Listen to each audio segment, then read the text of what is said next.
अमावस्या के दिन बस ये 2 काम कर लीजिए, सारे दुख दूर हो जाएंगे और बहुत पैसा आएगा। नमस्कार, मैं हूँ डॉक्टर उमाश्री। आज एक बेहद खास जानकारी आपके लिए लेकर आई हूँ। अमावस्या का दिन होता है, पितरों का दिन होता है, लेकिन वो माँ लक्ष्मी का भी दिन होता है। और इस दिन कुछ खास काम करके आप अपने घर में अथाह धन संपदा को आकर्षित कर सकते हैं। तो आज मैं आपको बता रही हूँ ऐसी क्या चीज़ है। सिर्फ 2-3 ही बातें बताऊँगी, लेकिन वो बहुत ही काम की होगी। तो पहली चीज़ तो ये है कि घर में जितनी भी सब्जियां होती हैं उनमें अगर इस तरह से कोई चीज़ उग गई है, जैसे कि देखिए इसमें प्याज उग गया है और ये जो लहसुन है ये भी थोड़ा सा ख़राब होने लग गया है, तो ये मैं आपको दिखा रही हूँ। तो ये इस तरह की जो चीज़ें हैं इनको घर से अमावस्या के दिन हटाना बहुत ही ज़्यादा शुभ होता है। घर में ऐसे काम जो आप नॉर्मल डेज़ में नहीं कर पाते हो उनको आपको हर अमावस्या के दिन ज़रूर करना चाहिए। जैसे कि आपके जो पेड़ पौधे हैं उनमें कोई पत्ते पीले पड़ गए हैं तो उनको आप अमावस्या के दिन हटा दीजिए। कोई कपड़ा फटा हुआ है तो उसकी सिलाई कर दीजिए।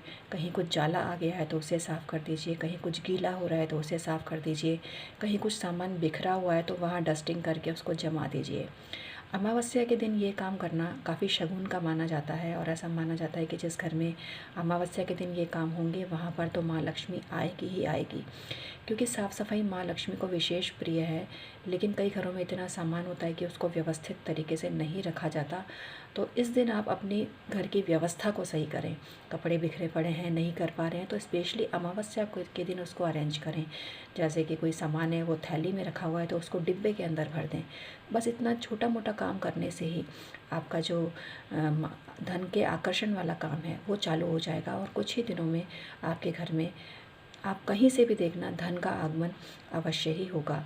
लेकिन मैं डिस्क्लेमर देती हूँ कि मैं जो अपने विचार हैं आप पर नहीं थोपती हूँ प्रिय मित्रों।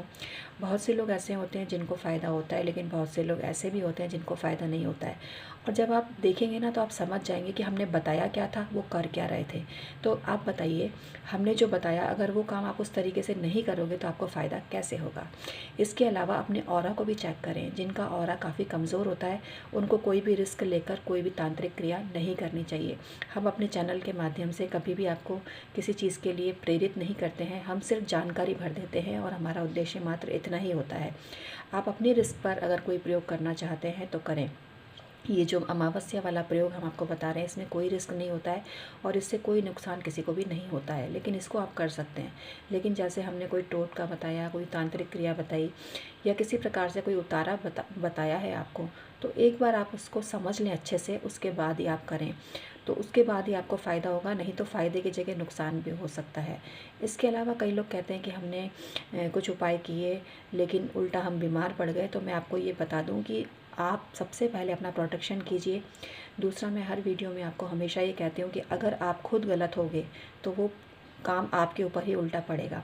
इसके पीछे दूसरा कारण ये भी है कि जिस पर आप कोई क्रिया करने जा रहे हो, अगर उसने अपना प्रोटेक्शन कर रखा है तो वो चीज़ आपके ऊपर ही वापस लौट कर भी आ सकती है। तो इन सब बातों का विचार करके ही कोई काम करें। बेवजह किसी को ना सताएं। कई बार ऐसा होता है कि जिसको आप अपना शत्रु समझ रहे होते हो, अपनी सौतन समझ रहे होते हैं, बेसिकली वो आपकी सौतन नहीं होती है, आप खुद ही गलत होते हो। तभी आपके ऊपर कोई उल्टा वार पड़ता है और हेल्थ इश्यूज़ हो जाते हैं। तो इस चीज़ का ज़रूर ध्यान रखें। अगर आपका ऑरा क्लीन है तो आप कोई भी प्रयोग कर सकते हैं, लेकिन अगर आपका ऑरा खुद का ही दूषित है, आपको हेल्थ प्रॉब्लम है, तो फिर ये किसी प्रकार का कोई भी तांत्रिक क्रिया वाला काम आप ना करें। और किसी को सताने के लिए तो बिल्कुल ना करें। मैंने हमेशा से ही आपको कहा है कि अति आवश्यकता में ही आप कोई क्रिया किया करें, अन्यथा नहीं करें। नहीं तो आपके ऊपर ही वो चीज़ उल्टी पड़ सकती है अगर आप खुद गलत हो तो।